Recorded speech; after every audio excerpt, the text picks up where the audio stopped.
Hi, this is Rubino from Devil's Digest. We're over here with Kyle Dodd, color analyst for the Sun Devil Radio Network. And Kyle, ASU 13-2, 2-0. Do you think even the most optimistic Sun Devil fan thought that ASU would be with that record at this juncture? I'm not sure. I think probably the non-conference schedule, we thought we'd rack up some wins, a little bit of a soft schedule, but to go 2-0, especially beating a good Colorado team that's going to win a lot of games, I think everybody's got some excitement about Sun Devil basketball right now.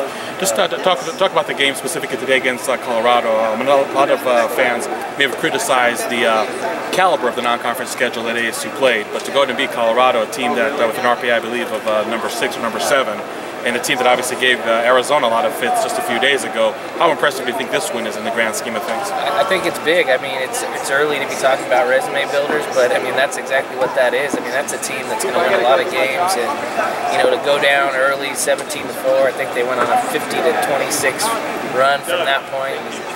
Guys like Eric Felix, senior leadership. I mean, I haven't seen a Sun Devil team play that hard in 3 or 4 years.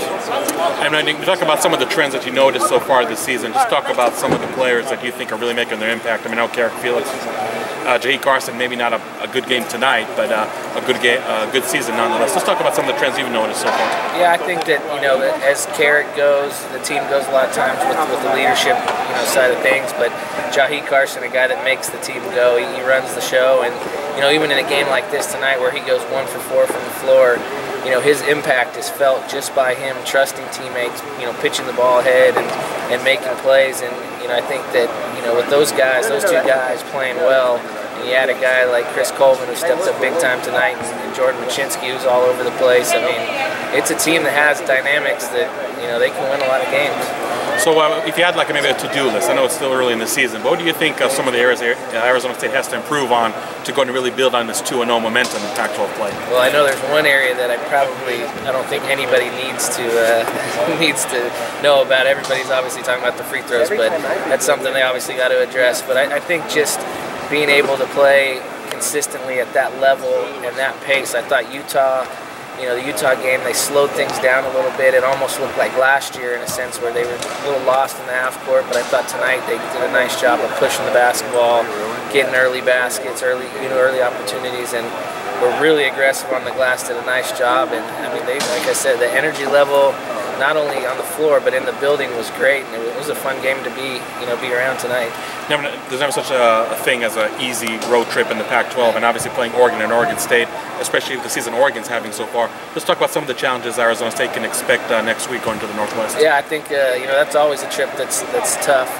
Historically, in Oregon we've always played pretty well. Just haven't got out there. It's always been a tough place to play. I'm excited to see the new arena there, and Oregon State's a good ball club this year. They got Coach Robinson's doing a nice job, and a lot of people are expecting some things from them in the Pac. So it's going to be. This was a measuring stick, I thought, for ASU tonight, and they passed the first this first test, and they got a home sweep here, and it'll be a good opportunity to see. And I'm hoping for a split on the road is always good in the Pac, so hoping for at least get up there and get one, and we'll see what happens. So again, overall, I mean, are you surprised what you've seen from Arizona State in the first 15 games of the season, or do you think it pretty much they're meeting expectations so far? I think there's times when it's about what I expected, and then there's times like tonight where I'm like, wow. I mean, I thought we really put it together, and I think that the more that we see efforts like tonight, the more we can believe, and I just encourage everybody to keep coming out, because if nothing else, this is a fun team to watch, and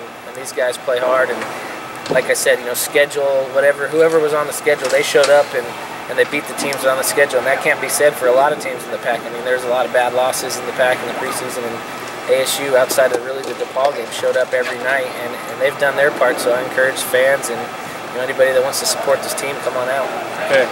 Well, 13-2, 2-0 in Pac-12 record, maybe an improbable record, maybe not, but we'll see what the Oregon road trip holds for Sun Devils. With Kyle Dodd, I'm Rubino for Devil's Digest.